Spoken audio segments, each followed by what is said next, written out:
So there's this portion of scripture in Genesis, the story of creation. A lot of people overlook it, but there's this conversation that Adam is having with God. And Adam says, it's after God had created Eve, and there's this beautiful harmony, this beautiful relationship, and Adam says to God, he says, God, and God's like, Adam, it's like, do you appreciate Eve? Do you like Eve? And Adam's like, yeah, I really, yeah, you do good work. Like I love Eve. And God's like, good, that's good, Adam. And Adam's like, but I got a question, God. Like, why did you make her voice just so soft, like an angel? It just in my ears, it's. He's like, oh, Adam, that's so you would love her. He's like, oh. God, I got another question. Why did you you made her skin just so soft, like just to hold her hand, like it just, why did you do that? And he's like, well, Adam, that's so you would love her. He's like, oh. And Adam's like, God, okay, one more question. Her hair, like God, it's so soft and it smells like delightful, like God, why did you make her hair so amazing? And God looks at Adam and he's like, it's so you would love her. He's like, oh, she's amazing. And he goes, God, I got one more question. Why did you make her so dumb? God pauses, and then God says, oh, Adam, that's so she could love you. Oh, all right. So, as you're coming in and take a seat, please come in quietly. We're going to keep moving because we got a time limit here. But we're talking about dating. We're talking about relationships a little bit. Give you a heads up. I'm only going to kind of share with you for a few minutes. And then we're going to bring Katie on stage, and we're going to dive into some of those questions that you all have been sending in. So maybe you have questions on your mind or in your heart. We're going to try our best to get to most of them on that sheet. Well, I don't know about most of them. There's been a lot of them, but a lot of them kind of repeat and consolidate. But hopefully we're going to answer some of the questions you guys sent in. I will say right now, this workshop is not necessarily meant to be like tips on dating, like how you can find a girlfriend. Not that. So I know a lot of the dudes are like, crap, like you were my one shot, and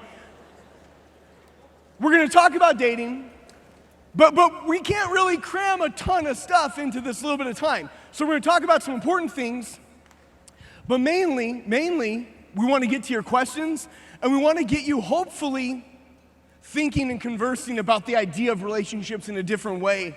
And if you do have a lot of questions, I am going to volunteer your youth ministers right now. They would love to have every question you have ever had about dating and sex and things of that nature. Youth ministers, you're welcome. I'm just saying, shh. I mean that sincerely, though, in that, I think a lot of times as Catholics, we have a lot of questions, but we don't seek out answers. And maybe that's because we're not sure where to go for the answers, or maybe we feel this kind of fear that if we ask a question, we're going to be condemned or somehow viewed differently. No, here's a beautiful thing about truth. Truth can withstand any question you throw at it. So the truth about your sexuality, the truth about you as a human being, the truth about relationships, it can stand any question you can throw at it, because at the end of the day, truth is bigger than some opinion we've just made up. Truth stands outside of us, so we can have the courage to ask questions and to sift through answers. In fact, we should, if we actually care about ourselves and about relationships and about what God says about that, we should ask questions. So please, feel free to send any in if you haven't already. If we don't get to your question today, hit up your youth minister. We want to continue to walk with you in this. So that being said, I want to just intro the session the best way I could think possible. And so I have a very brief clip, a little video clip. I just wanted to send it your way since we're talking about dating. Just go ahead and watch the screen for me real quick. Describe your perfect date. It's a tough one. I'd have to say April 25th, because it's not too hot, not too cold. All you need is a light jacket. Describe your perfect date. Describe your perfect date. And she says April 25th. But good reason, right? Not too hot, not too cold. You just need a light jacket. I think this is funny because the reality is we're talking about dating. And I think even that word has a lot of different definitions. Some good, some bad, some healthy, some unhealthy. Among not only this room, but among the culture that we live in. And so I'm going to try a few things. We got to do this super, super quick. But I want to try this real quick. I need 3 ladies. 3 ladies. Okay. I'll take you 2 sitting next to each other, and you come on up right here. And I need 3 guys. 3 guys. Hey, shh. You in the gray hoodie, and either dude on the side of you. No, just 3 of you. Just you 3. Come on. You 3 that were sitting together. You 3. Okay, cool. You 2, and then you go. Perfect. All right, come on up. Shh. I don't have a lot of time, but I want to get through this real quick. I think this might be important. Well, maybe it will. We'll see. Whoa. You all right? That's good. You did good. All right, that's good. All right. So real quickly. Shh. I have a few terms that I'm going to, in a minute, put up on the screen. And here's what I need you to do. You all are going to come up the best you can with like a 1-sentence answer, okay? I don't want a soliloquy. I don't want a speech. No shout outs. No what's up. Just a quick answer, okay? Are we clear on that, gentlemen? Good. Okay, good. All right. So you're going to answer this question, though, not necessarily how you think I want it to be answered, right? So we don't want like the Johnny Youth Group answer, the church answer. You're going to answer this question on behalf of the general kind of cultural consensus when it comes to a woman, okay? So not even necessarily how you specifically know the answer would be, but like if you were to get all the women together that, I don't know, go to your school, and how would they answer this question? Or maybe all the women together in a certain area, how would they answer this question? Got it? Same with you, but for the dudes, right? Got it? Good, gold. Okay, so can we get that first word up on the screen, please? The simple phrase, a date. You have 30 seconds to talk amongst yourselves right now, and I want a 1-word or 1-sentence answer on what a date is. Go. 30 seconds. Y'all want to count with me? Should we go 30 and down or 1 and up? Oh, you're starting. Just continue then. Whatever.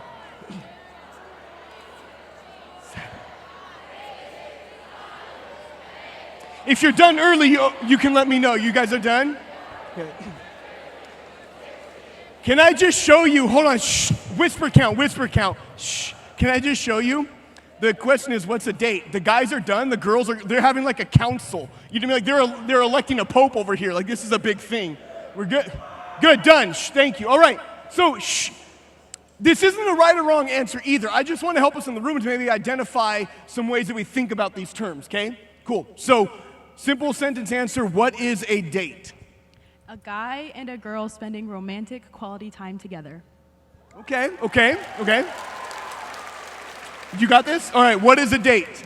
If you don't have sex on the first date, she's not worth going on another date with. Now here's the thing, hold on. Shh. Stop. Hey. Shh. I want to again reiterate. He's answering this question, not on behalf of him or on behalf of his group, and on how would a group of guys in our culture typically refer to this, okay? And I think, but gentlemen, show of hands, how many would say some sort of perspective about a date is pretty accurate, like what he said, according to our world? Right, no, it's good. It is terrible. I'm not saying it's good. All right, Junior? Shh. Oh, good. Hands down. All right. Next word. Oh, okay, now I know it seems very similar, but this might be a little bit different. How does a culture define this word? You have 30 seconds. Go. 29, 28.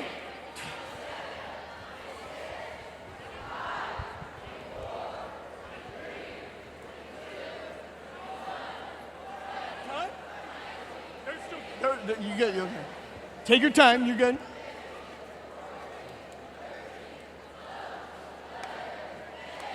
stop. Shh, done. Thank you. All right. Shh. Shh. Gentlemen, culturally speaking, how would guys generally define dating? When you're exclusive, like whenever you say, we're girlfriend, boyfriend, you're dating. Okay, that's it. When you're exclusive. Okay, cool. So a sense of commitment there? Is that why it took y'all so long to come up with the answer? Involved commitment? I get it. No, I get it. Stop it. It's called discernment. They're not rushing into anything. Am I right? Good job. All right, over here. How would ladies describe it? Shh. Having exclusive sexual interactions. Ooh. Shh. That's a good answer. That's a heartbreaking answer. But I would probably say, ladies, just by a show of hands, when you look at the world, when you think about maybe the media or the news or the celebrities or whatever it is that we interact with in some way, how many would say that kind of sounds like an accurate definition according to the world standards? Good, hands down, thank you. All right, next word. Seeing each other. I guess it's a phrase, not a word. Right, now we're getting a little nitty gritty here. 30 seconds on the clock. Ready and go.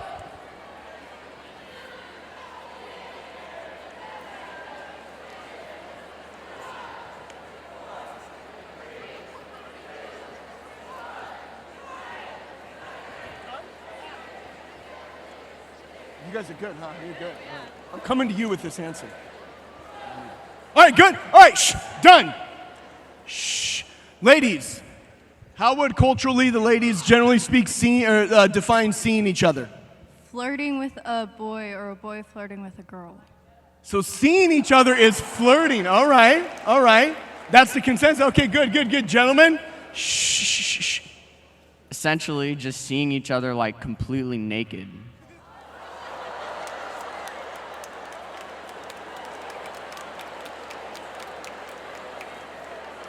It's a very literal approach, very literal, okay? It's good, no, okay, good. Shh. Huh? Well, it is. Yeah, that is a horrible answer. Not that you guys give a horrible, but I'm saying if this is how the culture maybe interprets that, that's a sad thing. So good. All right, let's go one more, I think. Let's go next one.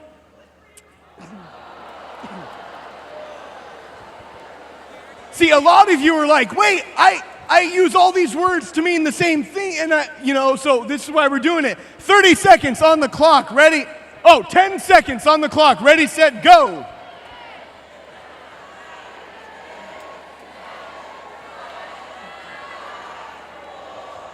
All right, shh.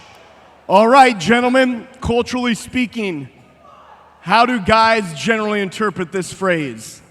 Sex with no strings attached. You don't even need to know her name or see her again. Wow.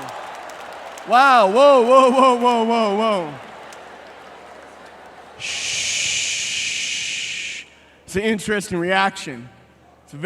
I think that's probably a very accurate definition culturally speaking. All right, ladies. Sex, no strings attached. Okay. All right, well, I don't want to applaud for these answers because they're heartbreaking, but could you applaud for my helpers here as they find their seats? Thank you very much. Thank you.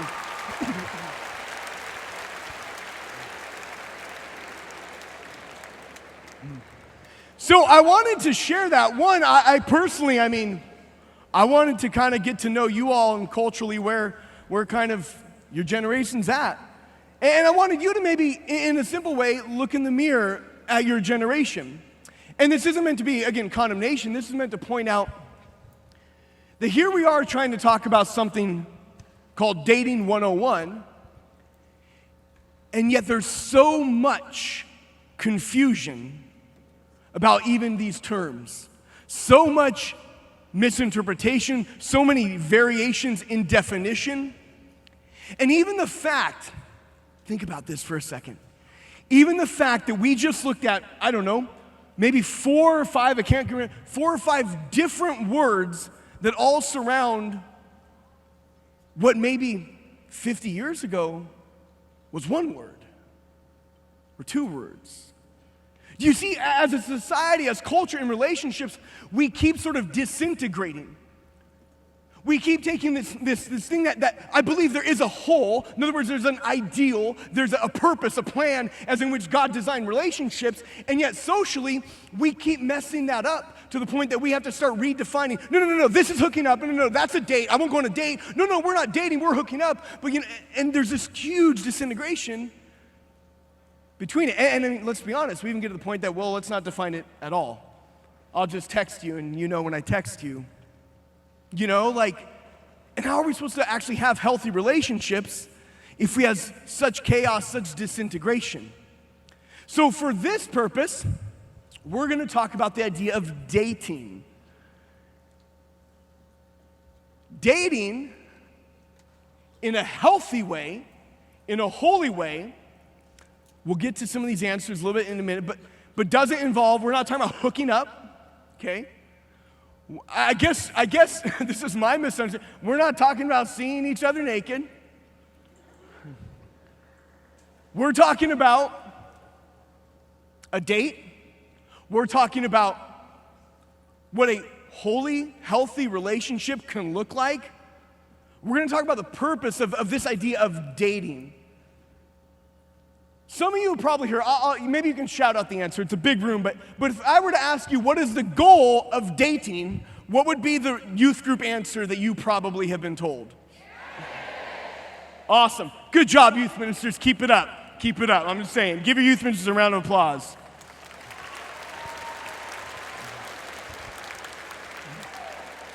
All right. Shh. So then I guess the next question is, what is marriage? Making babies, it's hard. Spoken like a husband, all right?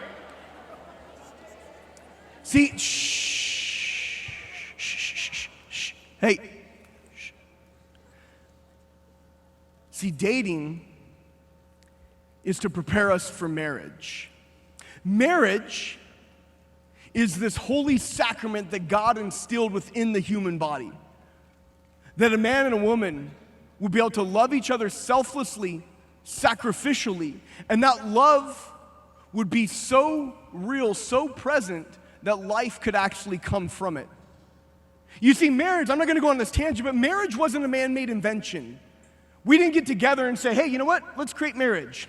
No, marriage was something we discovered. And by we discovered, I mean we actually come to realize, to discover this is the proper working of a human culture. Think about it real quickly. How does a culture survive? How does a culture continue to exist? Babies. Babies don't fall from skies. Babies come from sex. Yet most of our world is very surprised by that fact. Shh. A baby is born, and what does a baby need when it's born? Everything. Everything. A baby is incapable of taking care of themselves, so a baby needs care, commitment, sacrifice. And if you go way back into like kind of random cultures and tribes and villages that would come up, think about if you lived in a small village. Let's just say 50 people in this village.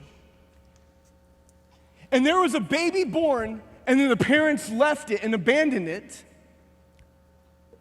How detrimental would that be for the well-being of the village? See, eventually it's going to erode the village because the village then has to take on all these responsibilities, take on all these different things, and the village says, no, you don't get it. When man and woman come together, a baby is a natural product, and a baby needs commitment, a baby needs care, needs people to provide for it. So you will publicly stand before this village and declare that now until when that baby can take care of itself, you will commit to each other and to this baby. We need to know for the sake of our village that you are committed in sacrificial love to each other and to the care of this family. Because if you don't, it will deteriorate our village. We can't be strong when the enemy attacks. We can't uphold ourselves. We need your commitment to each other and to this family so we as a village can thrive and grow. See, it's natural. It's written in our nature that there's this order of life, and this order of life surrounds around this idea of marriage. And it needs a selfless, sacrificial love to care for each other and for this family that would come from it, in good times and in bad, in sickness and in health. These are the marriage vows for a reason. So here's the thing, though. Dating is supposed to help us lead to marriage. That doesn't mean right now if you're dating, you're supposed to get married next year. Some dudes are like, thank God. Some girls are like, teardrop. I already had it planned out. Thanks, Pinterest. Side note, I feel sorry for y'all getting married nowadays because my wife and I got married before Pinterest was a thing, and that meant that there was no intrusion on our wedding. We didn't have to have a wedding for the sake of the photos. We actually just got to have a wedding. Like, it was really enjoyable. Pinterest ruins lives. Move on. So if dating is to lead to marriage, then what exactly should dating do? The thing about dating is that it gives us a chance to discover ourselves, discover others, and discover God's place in relationships. Dating can be a very healthy thing in the right order. Because dating, through relationships, through interaction with people, is how you actually come to know more and more about what makes you tick. More and more about your needs, more and more about how you're supposed to love others. You see, we can't learn to love someone in a vacuum, in isolation. Dating is this great period of time where you can learn how to love people. You can learn what you like and don't like in the idea of a future spouse. And you should. You should learn what you like and what you don't like when it comes to people's personalities and characteristics before you marry that person. This is part of the good about dating. But like many things in culture, society starts to twist it, starts to distort it. Where dating should be a place where we can grow, learn about each other, learn about likes, dislikes, learn how to love, learn how to care and sacrifice. Culture kind of lumps dating, what we're referring to, into just this huge hookup culture. That immediately, like, you like someone, you make sure that you get their attention, they like you, and then we heard it. If you don't have sex after the first date, it's not worth pursuing. Right? See, culture has really confused dating. And they've mangled this up, and so how can we actually enter in and learn and discern if we don't allow God to reorder our ways of thought? Our ways of approaching dating. We can't look to the world to do it because they don't understand what it's for. The world doesn't understand the beauty and the holiness and the sacredness of marriage. And the world then, by virtue of that, won't understand the steps it takes to understand what we need to do and who we need to become in this process of learning to love, this process of dating. Because dating is about learning who you are and who others are, what you like and don't like. Do you know what that means? It means you can do it in a group. You can actually just be friends.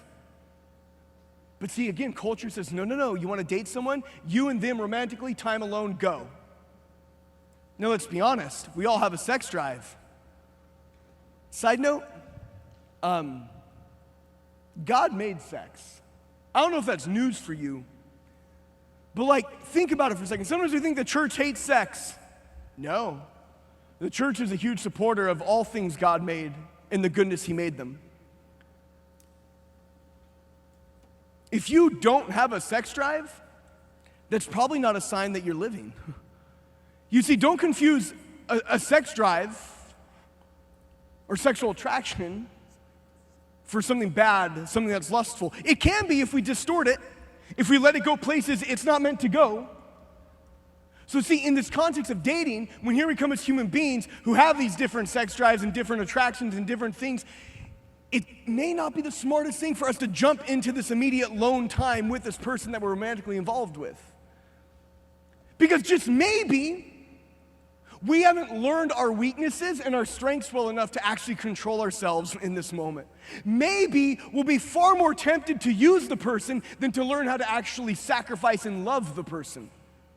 See, when it comes to marriage, sex is one expression of love. It's a good, holy, God-given expression of married love, but it's only one expression of love within marriage. And you know what? It's the easiest expression of love in marriage. Sex is the easy part. The commitment, the sacrifice, the selflessness, the committing to be with him in sickness, that's the difficult love. To go through these hardships with someone you're committed to, that's the hard part. That's the agape, the sacrificial love that actually makes a marriage so beautiful and so holy. Sex is just a part of it. And I'm gonna tell you right now, brothers and sisters, if you cannot allow God to teach you what it means to sacrificially love one another, then you are not ready for marriage. You won't have what it takes to live through marriage. Because marriage isn't simply sex. It's one expression of marriage. Marriage is much bigger. And so this is why dating is important. Because dating means we can learn how to sacrificially love people, how to serve people, how to honor people, how to anticipate each other's needs without resorting to just simply sex, simply reducing them to this object. A couple of things I'm going to cover before we move into Q&A. Katie, you're welcome to come on up here real quickly if you're back there. Or not. Dun, dun, dun. I want to throw up this one slide. Hey, guys in the back, can we please get that slide that says it's like 4 or 5 points about things to keep in mind for dating? Hey, there's Katie. You're good, you're good, you're good. You're good. Yes, perfect. I want to share this real quickly because I think it's important, but again, we don't have a lot of time. I encourage you to go to chastity.com. Great website. Tons of resources, tons of information. You want to ask questions, you want to learn more and more about how to be this holy person and pursue chastity. Chastity, by the way, is this rightly integrated idea of our sexuality. We talked about this order, right? Anytime we would seek to use sexuality out of order, in other words, just for ourselves, and not as this rightly ordered, beautiful gift that is unitive and procreative, then we break down. Then lust comes into the equation. And chastity isn't celibacy. Chastity isn't kill your sexual desire. Chastity is rightly order your sexual desire. Let sacrificial love be what leads you into that marriage, into that relationship. So, that being said, a couple things to keep in mind. Principles of good dating. Ask God's blessing at the beginning of a relationship. Pray. God, I'm interested in this person. Should I talk to them? Should I get to know them? Chances are there's no harm in getting to know them, but again, get them to know them in a group. You don't need to take them out to a weird place in your car in the middle of the night to get to know them. Chances are that's not going to end well. Number 2, enter with direction towards discerning marriage. If I were to ask you to give me directions, you would have no clue on what directions to give me because I have not told you where I am going. In order for you to give me directions, you'd have to know where I'm going. It's the same thing with dating. We know that where we're going is marriage, so the directions become the morality. We know when to turn left and when to turn right because we know our destination. But only if we have our destination in mind can we actually turn left and turn right and know how we get to the destination. Same with dating. What should you do and what shouldn't you do in your relationship? Keep marriage as the goal, holy, sacrificial, pure love, gift of self to each other. An image of God and reflective of that nature. Keep that as your destination. That'll help guide you in your decisions of dating and that relationship. Involve the families and friends. Great way to get to know each other is hang out with their friends, hang out with their family. One, you're probably not going to get hot and heavy when their mom's in the room. Just saying, it's just an easy check right there, you know? But 2, you want to know who someone really is? Watch them around their family. Ladies, you want to know what a guy's really like? See how he treats his sister and mother. Because that's really who he is. Okay, yeah, that's fine. Be accountable to others. We talked about this a little bit in men's session. I'm sure the ladies talked to it to some degree, but be accountable to others. If you're kind of in this relationship or starting to date, I don't know, maybe even tell a youth minister about it. So they know, they can ask you, hey, how's that going? Can I pray for y'all? Do you guys want to have a big party and go out together? Be accountable to each other. Pace yourselves as you spend time together. Right now, society, even if you're like dating, it's like, cool, immediately, like we have to just nonstop, well, I was going to say phone, you don't call anymore, you don't do this, I did this.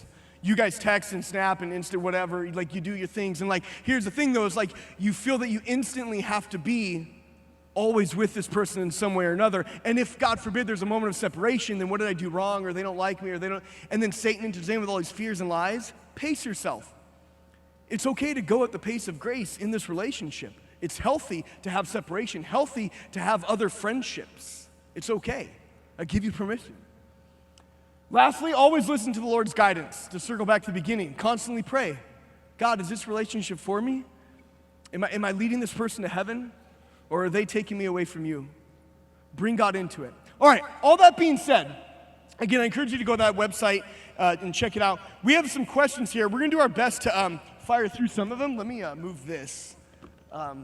These questions all came through. I feel like those chairs are really far back. Can we move forward? No, you're good. You're good. Hey, Katie, real quick, like 10-second bio. You are married.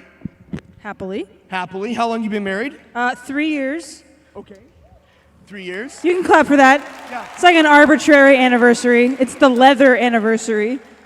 That's awesome.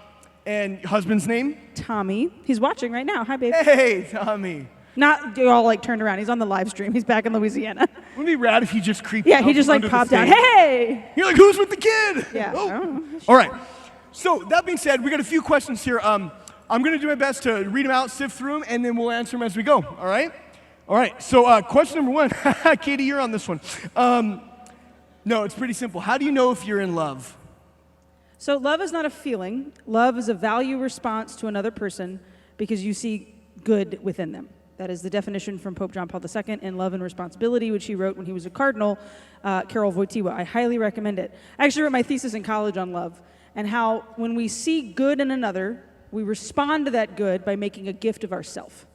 And so if you are in a relationship, you could be in a friendship, it could be a total stranger on the side of the road, and you see value within that person, and BT dubs, everybody has value, so you always should see value within that person, we respond. Now, there are some people we respond to and we desire more deeply to give of ourselves to them. I've met David's wife. She's a lovely woman. We both write for Blessed Is She. She's a friend of mine. I don't love David's wife the same way David loves his wife. My gift of self to Brittany is very different than David's. I can still love her. And so when you're in a relationship, when you're dating somebody and you begin to recognize there's a prompting within you to want to give of yourself, to sacrifice, without necessarily getting something in return. When you recognize that their value and their happiness and their joy is more important than your own. I knew that Tommy loved me because he listened to me.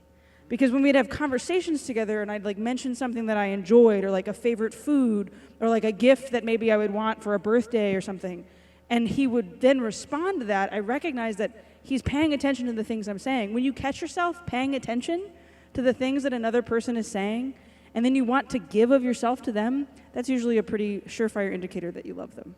Awesome, beautiful answer. So this one I'll take on. It's probably a little quick. We'll move through as fast as we can. This one says, if the desire to be loved is good and from God, why do we pray to be delivered from it in the prayer of humility? It's good. This is a good question. If you ever prayed the prayer of humility, it's a difficult prayer, and it's this litany of Lord, deliver me from, deliver me from, deliver me from, all these different statements. And there is one, deliver me from the desire to be loved. What it's talking about in that moment is the need to earn love from the people around you. God made you for love. It's our human nature to desire to be loved, ultimately by God, and then by the people that God would place in our lives, such as a spouse or something like that, or maybe a religious community or your parish, something like that. But what I believe the prayer of humility is referring to is that need to perform so that you would approve of me, so that you would love me. And I think we do this a lot in relationships. I just want him to tell me that he loves me, and so, well, I'll do this with him because that's what he says he wants. That's what he says he needs. And if we can do that, well, then he'll love me. I hope that makes sense. Anything else today? Perfect. All right, next one. Why do guys break girls' hearts? You really want to know? I am going to be real with you men for a second. Please. A lot of you are really insecure and you're scared to admit it. And I say that to you. Why aren't any of the men clapping? Yeah. I'm confused. I mean, God made Adam and he thought to himself, I can do better. So he made Eve and here we are. So you're welcome. But I'm just saying Eve took the fruit, so Hey, whatever. Adam didn't protect her. Oh, you got me. Oh, shut it. No, really though, gentlemen. Here's the thing. I think what happens is this jockeying in culture, and I work with young people a lot. We both do, and it usually starts, I think, like 6th, 7th grade, where you start to care what people think about you, in a way that's not always healthy. And so then, when young men begin to pay attention to girls, if any of you have watched Stranger Things season 3, you recognize that this happens on full display. Some quicker than others. That what happens is, I think what young men want to do is prove themselves to their peers because they think that that's all their guy friends want. But here's the reality. If every guy just assumes that his friends are judging him, but then in reality all of them are scared of what the other thinks, then just be real men and talk about that. Just be real men and stop trying to prove yourself to one another and just be good gentlemen. Be good men who pay attention and value. Now, ladies, I think what happens with us is we're obviously very insecure. We're women, and that's just kind of our MO sometimes. But we string guys along, and we look for affirmation from men, and we sometimes toy with these boys' hearts. And, like, here's the reality. You're kids. Like, I love you. I love you. Hold on. Hang on. I'm not done yet. Hey, gentlemen. Thank you for the affirmation, men. Women, we can't take advantage of their hearts. And the same way we don't want a guy to break our heart and to string us along and to use us and to toss us out or to use us to jockey himself into a higher position of friendship with his buddies because they think he's cooler. We cannot use men to satisfy the longings of our hearts to be seen, known, and loved, which is only satisfied by Christ. And so if we would all treat one another as brothers and sisters first, brothers and sisters in the Lord who are all striving for heaven, there'd be a lot less broken hearts in this world. And there'd be a lot more people whose heart is being held by Christ who never breaks our heart. And then we can all go to Jesus and look for each other's hearts there. Okay, that's my piece. Awesome. It's good. All right, this next question here is, how do you know that someone loves you for who you are, not who they want you to be? I think the question is, do they love you now? Because if they love you now, then they love you for who you are. But if they're asking you to change, it's pretty clear then that they don't love you for who you are now. Love doesn't come with an agenda.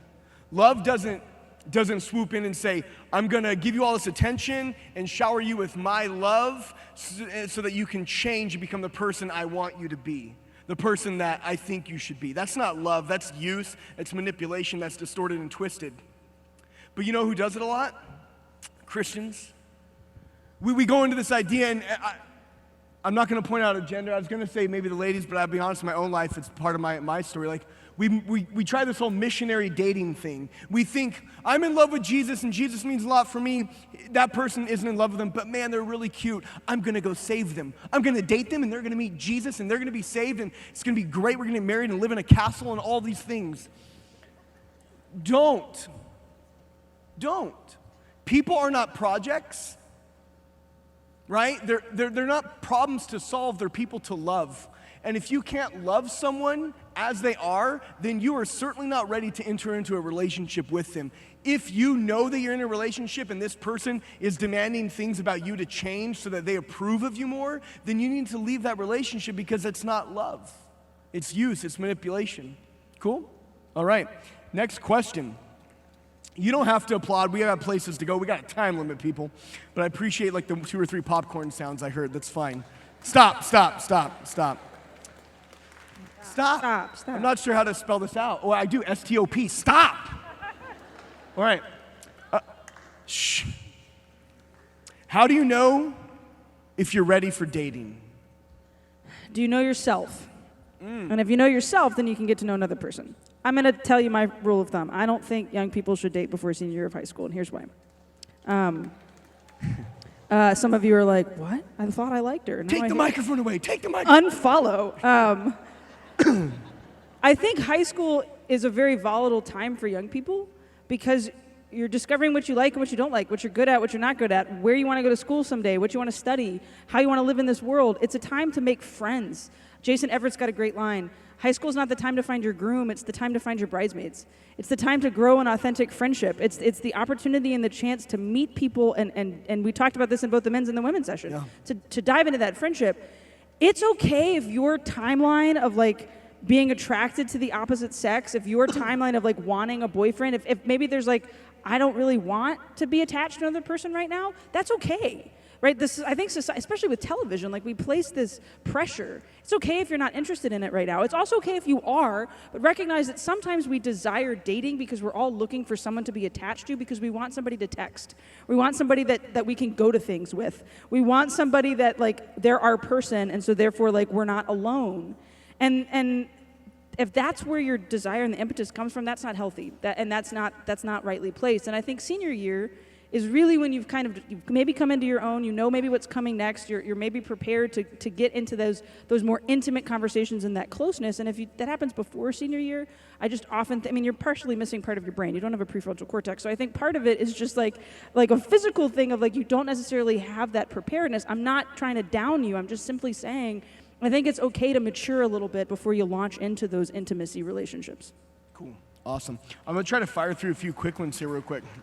This one says, how should I bring up religion with the guy I'm talking to? Here's the thing, your religion should never be put away. Religion isn't a Sunday thing, it's a youth thing.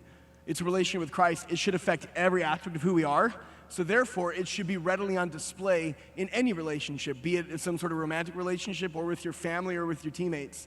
Don't hide your religion, okay? So if that's the question, maybe I'd invite you to pray more, how am I fearfully hiding who I am as a Christian or as a Catholic in this relationship or any relationship, you know?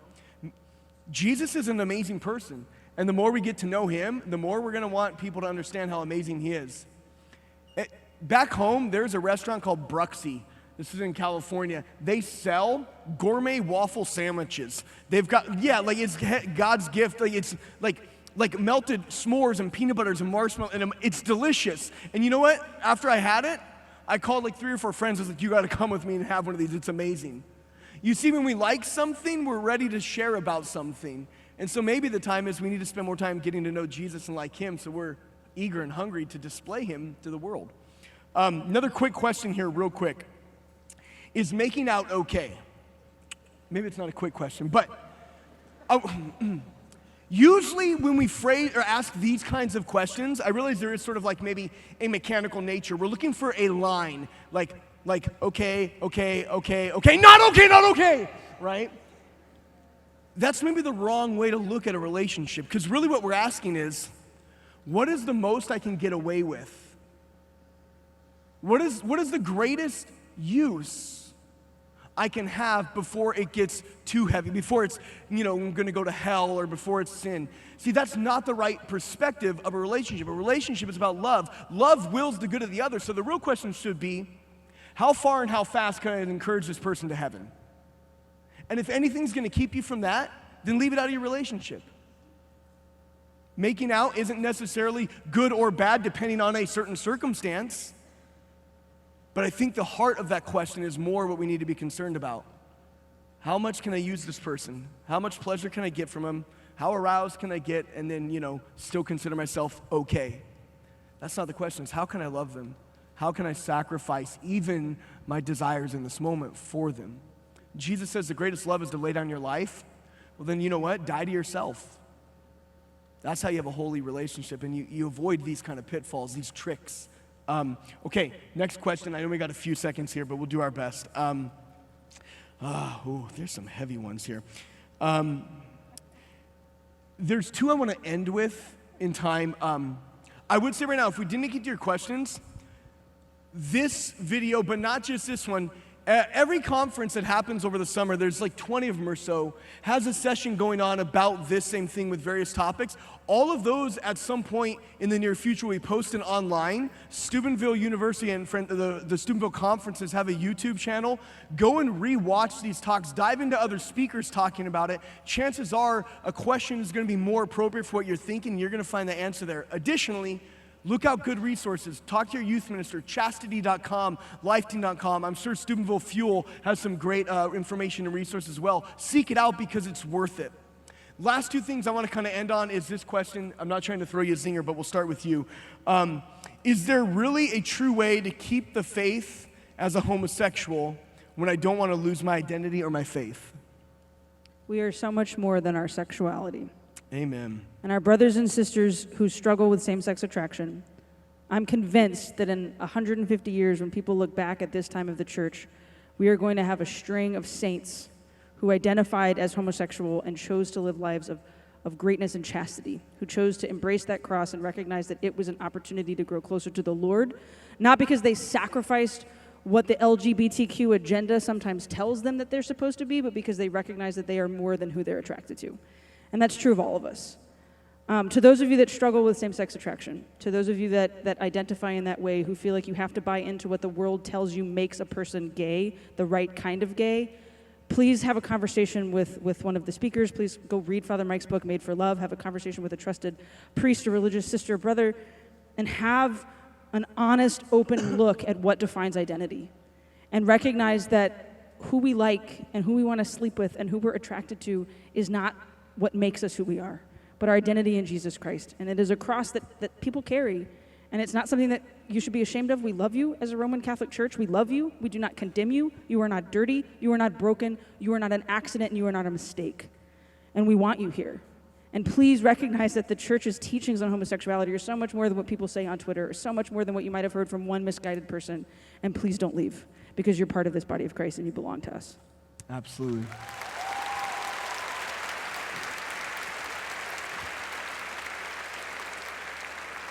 One small thought I would add to that is recognizing that the call to chastity, the rightly ordering of our sexuality, is a universal call. Like, just because you get married doesn't mean, like, you know, game on. Like, it doesn't mean you can destroy someone else through the means of sex. It means that actually you're culpable to love them and sacrifice and care for them in a rightly ordered way. Sexuality is a part of that. So the call for chastity is for every state of life, every inclination you or I may feel. We're called to be chaste. The church and Jesus don't call different people to different forms of chastity. It's chastity. The rightly ordering of our sexuality and our circumstance will be different, but we're all called to that holiness and purity, which is self-mastery, that idea of rightly understanding and ordering, integrating our sexuality. It's a beautiful gift, and the more we lean into that, the actually freer we are, because we don't have to be a slave to every notion, to every inclination, every little moment or kind of thought that would cross our head. We say, no, I'm much bigger than this. I'm more than my identity, or I'm more than my attraction. My identity is son or daughter, and I can live and move in that, and there's freedom and joy in that. Last thing I'm going to close with, it's not really about dating, but one of the questions that did come through was a question regarding self-harm, regarding suicidal thoughts. And I just want to say, if you are in that place, number one, you are loved. And whatever you think is so big that you should do this to yourself, I promise you, it is a drop of sand in the ocean of mercy of Jesus' love for you. And so bring his mercy into it. A couple of ways to bring his mercy into it: confession. Not because you're bad, but because there's grace that can pour into those lies that you've probably been hearing for a while in your life. Number two, talk to your parents and your youth minister, an adult. Your parents and your youth ministers care about you. They want the good for you. You can trust the love that they have for you. Get the help that you need. Go to one of your leaders that you trust in that way.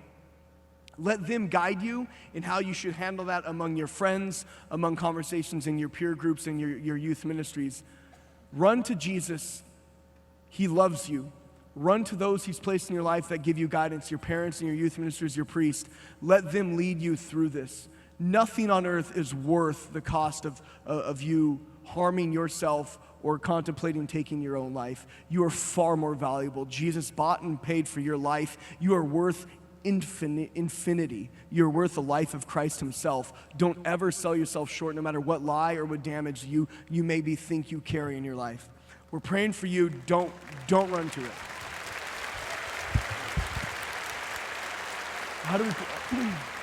All right, that being said, we're going to wrap this up. Teens, let's close in prayer, and then we'll ask you to look to your chaperones for guidance. So, in the name of the Father, Son, Holy Spirit, amen. Jesus, we thank you so much for the gift of love, the gift of our bodies, of who we are, the gift of sexuality. Thank you for the gift of marriage. Jesus, please begin to heal our view of marriage in our lives and in this society.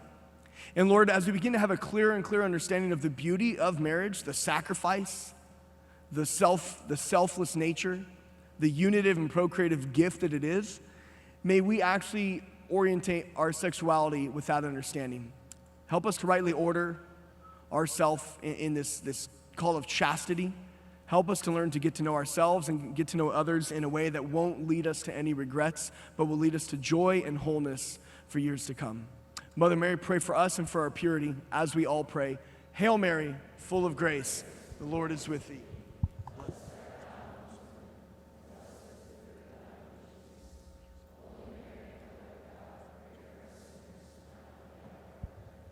In the name of the Father, and the Son, and the Holy Spirit, amen.